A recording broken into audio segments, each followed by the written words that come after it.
It's Friday, Feedback Friday, the feedbackiest day of the week. Ah, that was all over the place. Okay, it's Feedback Friday. I started recording this not quite knowing where I'm going with this. There's a bunch of things noodling around in my head right now. And so first, I put out 2 videos I knew were going to be somewhat controversial. And so I could do the funny thing where I kind of take apart dumb comments, but I'm not going to because, again, you're going to get those when you put out videos. And full disclosure, okay, at this point, the ongoing Dragon Age content has been just sort of being curious how people are going to respond. I mean, I stand by everything I say in it. I do find the analysis of why games are missing targets now intensely fascinating. I like data. I like things we can like get our arms around, right? But I admit that I said on the Patreon video this week that I think that maybe if Ellen DeGeneres hadn't gone all in on my haters or my motivators, maybe she'd still be on TV because that whole, destroying of her reputation wouldn't have happened. But in this case, I sort of am motivated by the hate, like not as a matching energy, as a fascination with how people, especially now, can get so upset about something that really doesn't matter. Whether you enjoy a video game or not is really not important to the history of humanity. And I'm trying to come at this highbrow, but I'm just so kind of fascinated by the vitriol here. And, I can depersonalize it because it's not hate towards me. It's reflected hate against, I don't know, BioWare's image or the fact that a trans woman was the game director on the game. I don't know. But I do want to say something about that. Let me do the help support this channel because this I'm going to struggle with. Help support this channel. Become a monthly patron. Patreon.com/LeannaK. Or buy a one-time Leanna Care session for someone who can use it but can't afford it. Coffee.com/LeannaK. A couple people gave me shit about the dating video in Leanna Care sessions, but that's good. It stimulates feedback. It's doing what it's supposed to do.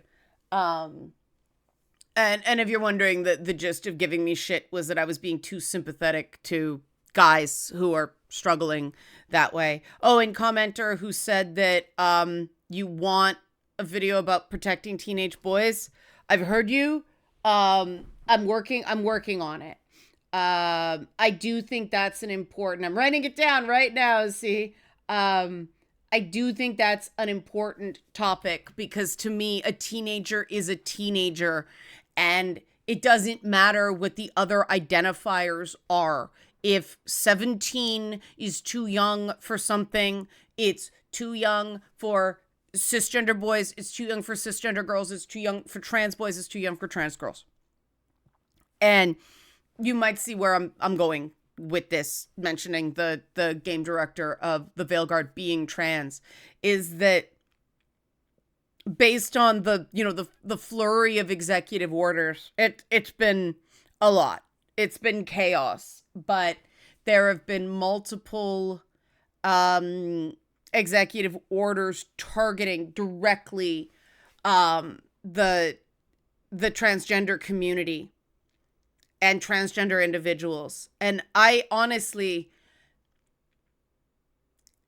it is very difficult. It is very helpless, but I really have no idea what to say about it. And my way of coping with this sort of strong, helpless feeling is to analyze, right? And so if this sounds heartless, it's not intended to be that. This is me going, not only is this devastatingly cruel. But it makes no sense because it goes back to that idea that teenagers can't make decisions for themselves and need protecting, but only some teenagers, right? Sexualization of a 17-year-old girl. Oh, no, that's terrible. We can never do it. Sexualization of a 17-year-old boy is a Superman comic these days. That's a double standard. That matters. That's hurting both young men and young women. The double standard cuts both ways. Similarly, we refer to the puberty blockers and other interventions. Surgeries are extremely rare, but it's considered too mutilating. I hate even use that word for it to be medicine for trans people, but it's still legal for a 16-year-old girl to get breast implants. It's still legal for various top surgeries to be performed on cisgender boys. In fact, that's helping them, right? And it's all based on what's normal, not based on whether a teenager can make an informed choice, right? Who knows? That cisgender boy might want to have a career in drag. So, overdeveloped breasts might... See what I mean? Like, it's just this idea that we protect one type of teenager and not another in any way. Whether it's treating teenage sexuality for girls very differently than teenage sexuality for boys versus, certain surgeries seen as beautifying or normalizing and other surgeries seen as mutilating. These are value judgments about what people are supposed to be. And when society is forcing in any way our idea of that on people who are just in the middle of individuating and figuring out who they are. That process starts between 12 and 15. It didn't used to be controversial to say that, a 15-year-old can make some choices for themselves. A 17-year-old can make some choices for themselves. Like, if a 17-year-old can't make decisions about their own bodies, why do we expect them to be able to choose something as life-defining as a college major? And people say, well, that's not permanent. Ask anybody with 6-figure college debt or even 5-figure college debt whether that's permanent. If you go back 2, 3, 4 times to figure it out, well, that's really expensive. And I know people who are in their 50s who still have college debt. So that's pretty permanent. And people go, well, they're not the same. Well, really, because of the argument is that we have to protect teenagers from making their own decisions.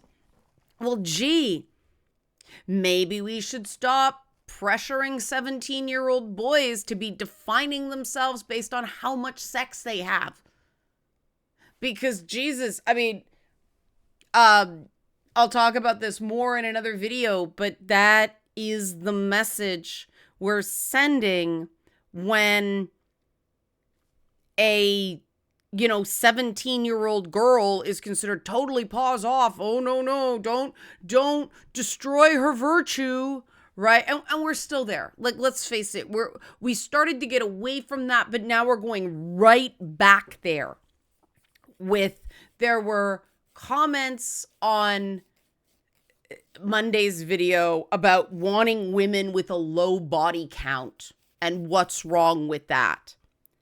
And I'm just traditional. I'm sorry, sir.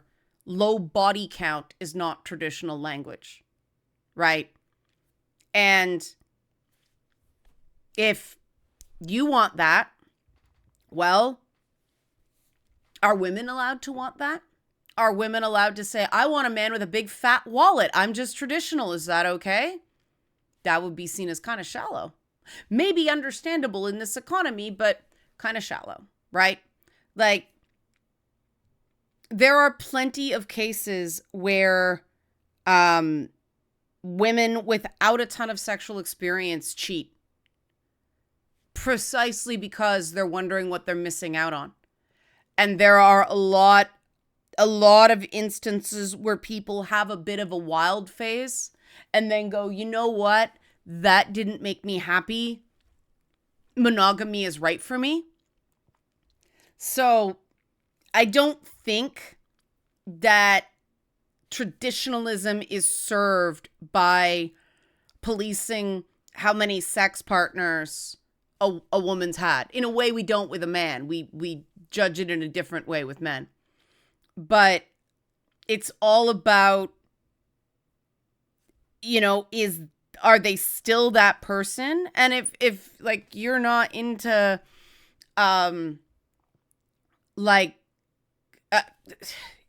into swinging, not into poly, all that stuff, like totally fair. But if it's monogamy you seek, if it's a physical commitment you seek, there are probably better tests for that than, hey, bitch, you a hoe? What's your body count? Like, you're just a traditional woman, a truly traditional woman wants a man with class. And that ain't classy. So please take this as me attempting to help you. If you really want a traditional woman, stop with the trash coming out of your mouth. Because traditional women tend to want traditional men. And where I come from, traditional men don't talk about women that way. And this does tie into all the culture war shit that's going on about gender nonconforming people. And it's tied up in this idea that Joe Rogan somehow speaks for the average guy. And like, maybe he does. Is that a good thing? If that is the average guy, then the average guy is not in touch with his emotions, deeply out of control in terms of drugs, and extremely unhappy. And maybe that's true. And let's solve that problem. Banning trans medicine for teens, kicking trans people out of the military, and yanking medical coverage for any veteran over politics, I'm going to call bullshit on going after veterans. Any veteran. Any. And this is because this is going to be a really, really, really weird tie-in, but this is the way my brain works, right? I link things together in ways most people don't. Oh, spicy, right? I have a friend, their dad was in the military and was exposed to Agent Orange. He's not the only one. The U.S. military has been delaying acknowledging some of the health effects of exposure to Agent Orange, so they don't have to pay, right? This is what Veterans Affairs does. They wait for people to die so they don't have to spend money. And that is wrong. We don't, as a nation, I'm Canadian, but it's the same for our services, right? This principle holds. We don't enter into a contract with a recruit saying you're going to put your mind, body, and soul at risk to defend our rights and freedoms and the rights and freedoms of other people around the world. You're going to take that risk under the agreement that we take care of you when you come home, no matter how broken in mind, body, and or spirit you are. And by suddenly yanking hormone therapy from a veteran, you break that contract because a VA doctor prescribed that. Last week it was fine. This week it's not. You cannot do that to somebody, certainly not people with either diagnosed or very likely PTSD. You don't do that. You don't take away their sense of security. Those medications should have been grandfathered, right? And I know people who are, who were stockpiling medications, and I talked to them and said, like, I've done this dance with the VA before. They lose medical records, they go back and forth, it's a money saving thing, right? The VA is not given the money it needs to function. And Veterans Affairs are a part of military spending. We have to take care of people when they're back. And they are going to have complex medical needs. They are. They just are. The damage to their lungs from burn pits, the damage to their hearing and their brains from standing next to, heavy artillery when it's shooting, right? Like, this is not right. This is saying terrible things about who we are as people, that we are screwing around veterans and screwing around minors. Science doesn't just, a politician doesn't get to say in a just world, I don't agree with a body of science. I'm just going to write a memo that changes it all. That's not how science works.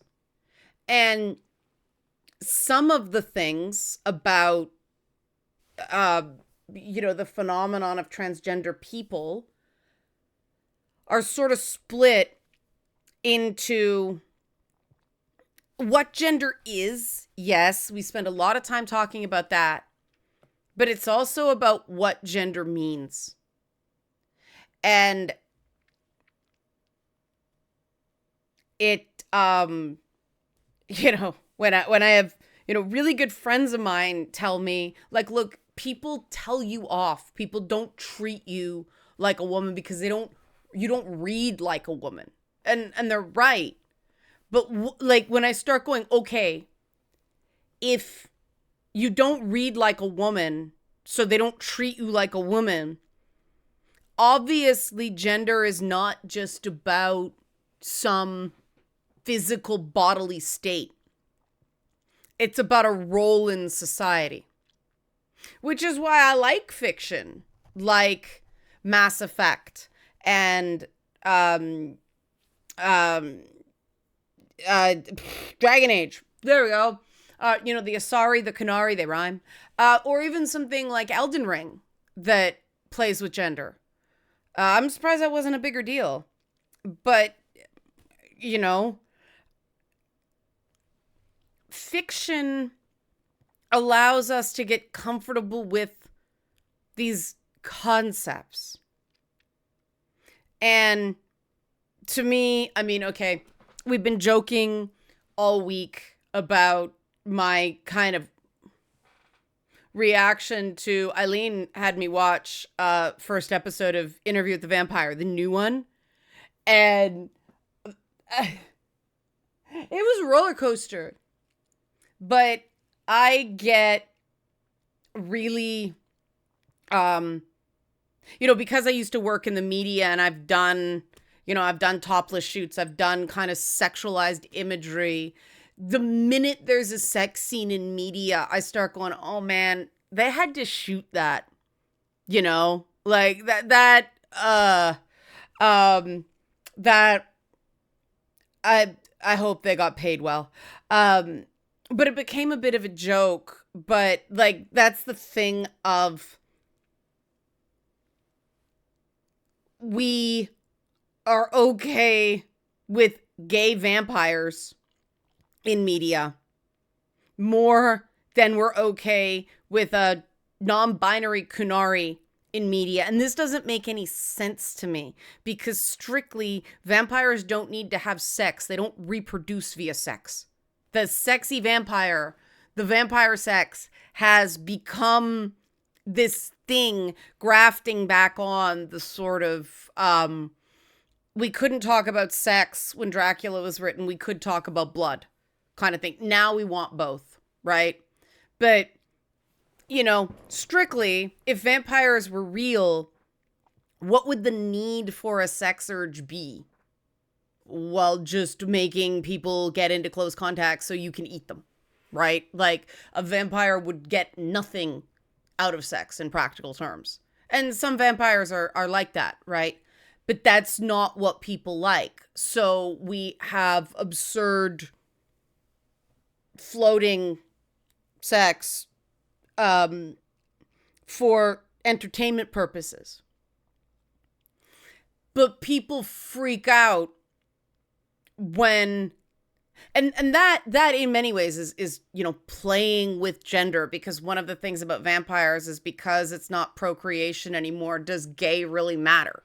Right? That was one of the things that I remember back in the 90s was sort of discussed about Interview with the Vampire. That, you know, gay vampires kind of make sense, because if they do have a sex urge at all, it's only for fun.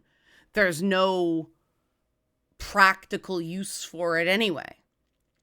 And now that's seen as kind of commonplace. Whereas back when the original movie was made, like, Brad Pitt and Tom Cruise kind of having gay subtext going on. I mean, in that original movie, Brad Pitt and Kristen Dunst kissed, and, you know, that it was controversial at the time.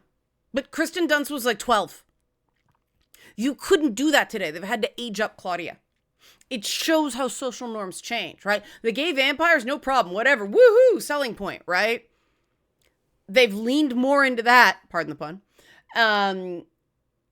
But the immortal stuck in the body of, I think she's like 9 or 10 in the book. But, oh, you can't do that now. We have to age up Ciri. We have to age up Claudia, right? This is how social norms change, right? What's considered acceptable changes.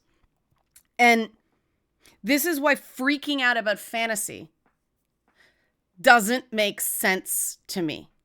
Because if somebody's writing something intended to challenge, that is sort of part of art, you know, and this is where we get to our games art, our games games, our games commerce, they're everything, right? It's writing, it's art, it's music, it's a bunch of things. Just to say there's an artistic component to games is undeniable, right? And if you can handle Elden Ring, where, spoilers if you care about it, the woman leader turns into a man, or maybe like splits, goes off, has a couple of kids with another woman, comes back, has some kids with himself, we don't know. Like, when I did that puzzle reveal the first time, Ace Ventura, whether, you know, Finkel is Einhorn, Einhorn is Finkel, because it's Radagon is Marika, or Marika is Radagon. And I'm like, oh boy, you know, go back and watch the original Ace Ventura, trans person, you know. The performative offense towards Veilguard is absurd, especially if you have played and completed Elden Ring. Maybe you missed that detail. I sure didn't. And if you can handle that, if you can handle promised consort Radahn and all those implications, it's hypocritical to flip out about Veilguard just because it offends your real life beliefs in gender, because that's not a real world, right? Would I do half the things I did in Elden Ring in the real world? No. We're the ones that used to say, it's not real, chill. You know, when you wanted your girl boobies, it's not real. We know it's not real. When you want anime characters with eyes this big and boobs this big and a waist this big, you say it's not real. But oh God, someone says I'm non-binary. Rah! It's hypocrisy. It's hypocrisy, and I don't like hypocrisy.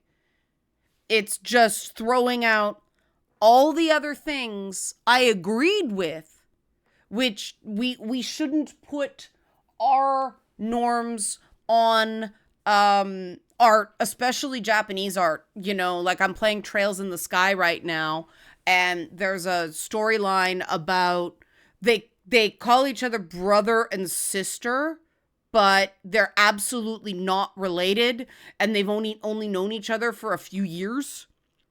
So they sort of like each other, and apparently this is considered ew squick in some corner just because of the social construct of brother and sister. It's all messed up because I'm like, well, you know, there's a history with, you know, among other things, there is a story in there's a history in Japanese works about that because of periods of time where there were a lot of orphans and they just went to live in the whole, you know, family name system and all that stuff. That means a different thing culturally. Also, again, Game of Thrones and all that incest. You know, you can't go, Daenerys is girl boss, and then go, ew, Estelle and Joshua. Daenerys is the product of generations of incest. It's just, everybody is a hypocrite here. Does that mean you have to be forced to play things you don't like? No. Right? No. Does that mean that maybe it's a good idea to push your horizons a bit? Yeah. You know, I saw value in the Grand Theft Auto 3 era. Grand Theft Auto 4 started losing me more. Grand Theft Auto 5, I don't understand why anybody likes any of those assholes. I used to like Trevor, and Trevor's become less fun over the years. But if you like it, that's fine. That's a personal thing. That's me not connecting to the particular story they're telling, not me saying it's a bad game. That's just not my thing. Skyrim is not my thing, right? Dragon Age Inquisition parts of it were really not my thing. I don't get the point of calling something a romance option when it's just fucking. Call it what it is. I preferred when, you know, people called The Witcher 1 conquest cards or sex cards. Romance cards? No, it's not. Those were sexual encounters. And I personally thought that the idea of collecting sexual encounters as a card in the world of The Witcher, with all the messed up stuff with that and women using witchers in that world as pogo sticks, was kind of interesting. Sophomoric maybe, but interesting. You know, the focus on female beauty and female pleasure, that's really important to me. I mean, that's why I stand by the sex in the early God of War games too, is it was all focused on the women really enjoying it. And you barely hear anything out of Kratos. And, you know, that was something Spartan men and the Qunari were inspired by Spartans, you know, kind of did. Qunari family structure is not ours. And when people are so freaked out about a giant gray character with horns, one of which is jade, or no, it's a fade crystal. Yeah. But like, none of this is real. And the thing you freak out about is I'm non-binary. I cannot believe that this is a world where the attacks on trans people are based on rational judgment and science. It is a knee jerk. The same way racial segregation was a knee jerk, the same way, and interestingly, Interview with the Vampire changes the time period and the flashbacks to be set in Jim Crow New Orleans, and race swap Louis. And, you know, the don't ask, don't tell DOMA era for gay people. And now we're doing it to trans people. And how many times can we fuck up in the exact same way? There are two genders is there are three races. Yes, at one point, people thought there were only three races. That was science. That was established science. I can't even say the names of two of the races because they are now considered offensive terms. Because what was allegedly science actually wasn't. Race is very much a social construct. You know, where we decide white becomes black is very much socially constructed. And the fact that some people who are, you know, have three white grandparents and one black grandparent and look darker skinned will call themselves black because, well, the world thinks I'm black. Other people will say I'm biracial, right? So they'd have one mixed race parent, one white parent. How they identify is up to them. And it's just a way of setting yourself in the world in a way that you can navigate the abject cruelties that every single one of us must confront, sometimes daily, in a way that you can stay on your fucking feet. And anybody who seeks to deny anybody else that aspect of identity, I have a problem with. And I don't care if it's a left-winger calling a Jewish person genocidal without asking what their opinion on Israel or Gaza actually is. Just, oh, you won't just say Hamas is great, genocide. That is not okay. Similarly, treating trans and non-binary people, genderqueer people, as something that is a violable object to work out your rage and your sense of smallness when you're kicking anybody to just make yourself feel bigger. We are not on the same side. And, you know, I do think the left has a lot to answer for here. I'm very, very open about that. I think the left has screwed up both in both in form and function, both in style and in substance. But you don't yank the rug out from under veterans, and you don't give a struggling kid a lifeline only to take it away. The way these executive orders came out was cruelty was a feature, not a bug.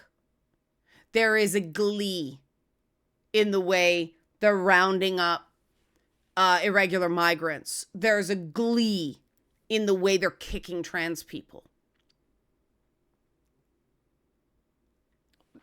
There's no other word for that other than horrifying. And I'm so sick of people fighting over nonsense. Like gray people with horns, what they call their gender, right? Hanar and Mazava don't even have a gender. Oh, but they're just floating pink things. What does it matter? If sexual dimorphism is a scientific concept, you should be just as bothered by the Asari as you are the Kunari, who happen to believe that all warriors are male, no matter what's between your legs, right? That's pre-existed, this game. It wasn't from the beginning, but it was introduced in the comics and other things before this. Oh, I didn't know. Doesn't matter. The theory holds. It's not real. And the number of people who are like, no, Elden Ring's a good game. Veilguard, bad writing. I'm sorry. I really like Elden Ring. But I still haven't figured out how Mesmer fits. It's disjointed. It's disconnected. You can say that's a feature. You can't even judge the writing in that game. Because, like, you'll meet a boss and it'll be, my darling, I have missed you. Why? I transformed. Fight. How can you even judge whether that's good writing? You're like, what's going on? The guy just stabbed himself in the face with fire. And he went crazy. Like, what? How can you even judge the writing in that game? And it's undeniable. You could either say Marika and Radagon are totally non-binary, or totally binary in that they're two people and the same person in one body. And people go, oh, well, that's an alchemical rebus. What is an alchemical rebus? It's a so-called theologically or thaumaturgically perfect being, which means man and woman in one body. That used to be modern science before it was called science. Magic is just science unexplained. And it was really funny the way so many people went FromSoft good when FromSoft plays with gender, guys. Sorry. If you miss that, did you not finish Elden Ring? Oops. I did. I platinumed that motherfucker. So, and part of the reason I did that, in part because it just got its hooks into me, but I did that so when people go, you don't know anything about games. Fuck you. Tell me I don't have the right to judge combat. Tell me I don't know what I'm talking about. No. I played that game. I kicked that game's ass. I did the DLC. I played all of it. Platinum trophy. Now, the platinum is not that hard in Elden Ring. I even played through New Game Plus stupid builds on that game. So you don't get to tell me I'm an idiot just because you don't agree, or that my taste in games is shit. You're wrong. Okay? I like the same games you do. I'm just not a hypocrite about the things I freak out about. And you go, no, it's still a shit game. No, it's still a shit game. If you're judging the writing, then you'd have to say the writing in Elden Ring ain't that great either. Does it have to be? I don't necessarily think so, but Elden Ring isn't exactly a game you play for the writing. It's not even really a game you play for the story. It's a game you play for the lore. So that comparison alone indicates an emotional reaction that I sincerely implore you, as somebody who cares about you as a human being, and yes, I can care about human beings even though I don't personally know you, sit with that. Why does it bother you? Why does it care that a fictional character has what you believe to be a fictional gender? You know? It shouldn't be that big a deal. And if you think Trump's doing a great job, great. Stop being a sore winner, asshole. If you're worried about some of the things he's doing, maybe stop attacking games and the people who make them and the people who like them. And maybe practice, hey, letting somebody have a different opinion than you without thinking they're stupid or demonizing them. Because isn't that what you want? Seriously, we're better than this. Help support this channel. Become a monthly patron. Patreon.com/LeannaK. Or buy a one-time Leanna Cares session for someone who can use it but can't afford it. Coffee.com/LeannaK. Thanks for watching. And be nice to your veteran friends. They may have friends going through a hard time, or they themselves are going through a hard time. Veterans need more support overall. Have a great weekend.